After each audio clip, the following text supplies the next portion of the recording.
What is up, Treadwell Eagles? It's good to see you again. This is a little bit different than the other two videos. We're going to be reading an article called The Big Fix, What Can COVID-19 Teach Us About the Global Climate Crisis?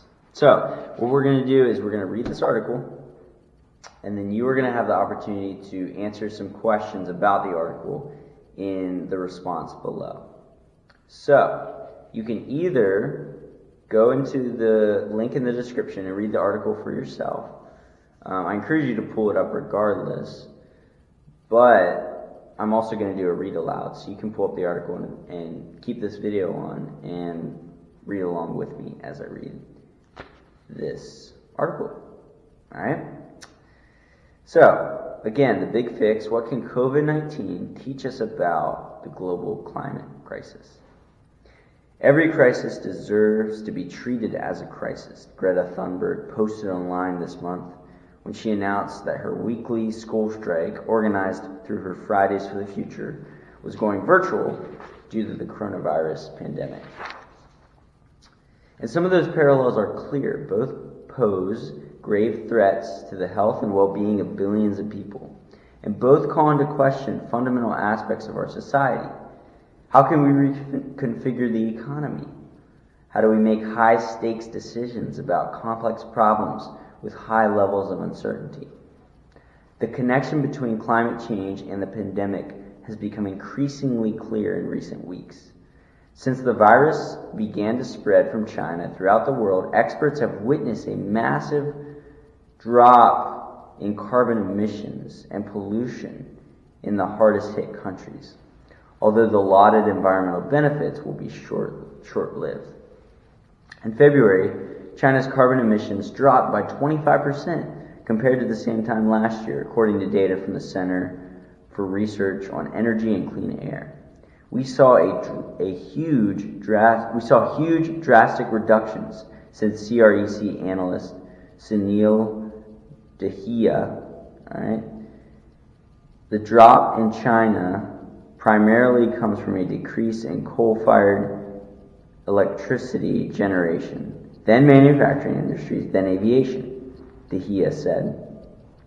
Coal consumption in China is down 36%, and construction has halted in many places, reducing the need for steel, concrete, and other materials. Dahiya said he expects to see similar decreases in Europe, South Asia, and the Middle East, in the United States, practically everywhere, as the virus continues to spread and halt industry and travel. Global CO2, carbon dioxide reduction, will depend on how much each economy is dependent on the use of fossil fuels, he said. Air pollution is also down in affected countries. Pollutants associated with cars like nitrous oxide, particulate matter, saw steep declines in China and northern Italy, decreasing by up to 30% of their normal values. I think in human history, in the past few centuries at least, we could not observe something like this, said Marco Percoco, a transportation economics researcher at Bocconi University in Milan, Italy. It's really a sudden shock. It's really concentrated. While reductions in pollution and carbon emissions may seem like a silver lining of the pandemic, experts say the benefits will be short-lived and may actually backfire. The current decline in global emissions is not a development we should be happy about, says Fatih Birol, the director of International Energy Agency in Paris. This is happening because of a major economic meltdown and not as a result of well-designed energy politics. The economic meltdown could undermine renewable energy transition, Birol said. Investments for renewable energy transition are threatened by a global recession, and sourcing materials for renewable energy industry are also under threat. About 70% of solar panels are manufactured in China, Birol said. China is also a major source of batteries for electric vehicles. Despite the bleak picture, Birol does see a possible climate solution amidst the pandemic crisis through economic stimulus packages. The United States and the European Central Bank are planning packages worth hundreds of billions of dollars. Burrell said he is asking governments to include large-scale renewable energy investments in those packages.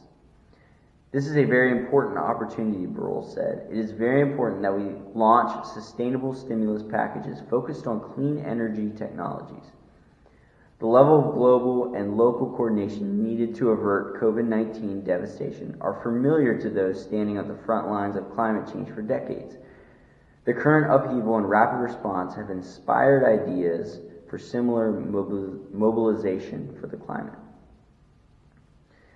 With the coronavirus, we have a focusing of global attention on one single topic that really rarely happens, said Otto Scharmer, a lecturer at MIT and founder of Presensing Institute, which focuses on societal change. Once you have focused attention, almost anything is possible. The coronavirus is also shedding light on the vast inequalities of global health. Scharmer said, which is also true about climate change. Ultimately, he says the coronavirus crisis forces everyone in the world to reevaluate their values and consider the ways that society could look different, which could be a boon for large-scale climate action.